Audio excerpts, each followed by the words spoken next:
I was locked in the trunk of a car, and I knew if I panicked, I was dead.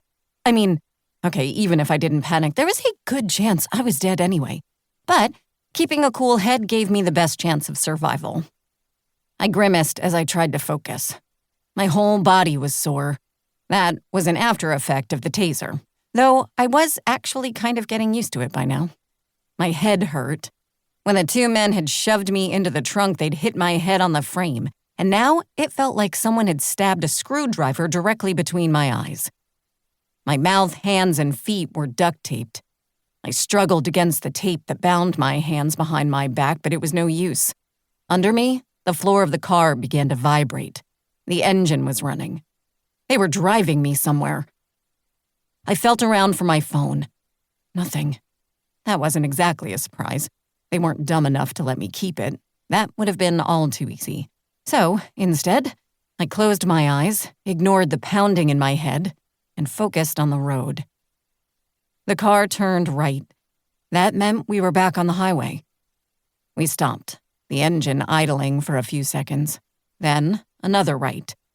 I knew where we were. We were headed down the highway toward Kihei. Sure enough, the car began to speed up.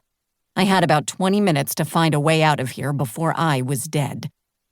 The Ham brothers had come for me, and they'd gotten me. I struggled to find something in this trunk that could help me, anything. But no, these guys weren't idiots. I was sure I wasn't the first person who had taken a trip in the trunk of the Ham brothers' vehicle. These weren't some amateurs committing their first kidnapping. They were professional bad guys. They wouldn't leave a spare knife just hanging around back here, or even a toolkit hidden underneath the carpet that lined this rental car's floor. You know what's worse than being kidnapped? Being kidnapped and knowing there's nothing you can do about it. Lying in the trunk of a car for 20 minutes, racing toward Kihei, knowing that you can't escape. You can't do anything, or at least, that was the worst part for me. I wasn't about to give them the satisfaction of screaming and punching. Why would I? I needed that energy for when they got me out of here.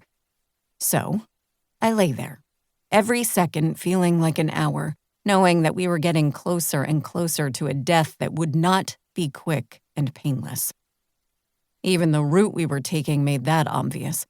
If we'd been headed up country, I could have let myself believe that they were just going to pull me out of the trunk, shoot me, and dump my body along the myriad of rural roads on that part of the island.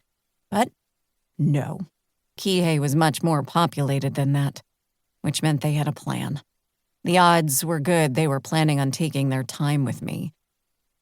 And there was nothing I could do about it. Eventually, I gave up, lying on the floor of the trunk and stewing. When I got out of here, I would kick some ass. I wasn't the same woman I was back in Seattle. They couldn't know that. I'd found myself, found a life, and I was going to fight like hell to keep it, no matter what it took. Jake was in the hospital. Zoe, Dot, Rosie. No one would even know I was missing. I had told Jake I was going home. It would be hours before anyone would even know to raise the alarm, and by then, I'd probably be fish food if I didn't do something. After what felt like an eternity, the car slowed, made a right. We just turned off the highway. I knew we were in Kihei somewhere. The car drove through the local streets, making a turn here and there. I wasn't 100% sure, but I had a sneaking suspicion we were in the area near the Safeway. Then the car slowed to a stop, and all my senses were on high alert. I heard a creak. Maybe a gate? That would make sense. This group would want privacy while they tortured me and then chopped my body up into little pieces. I steadied myself as I waited for the trunk to open. When it did, I struck.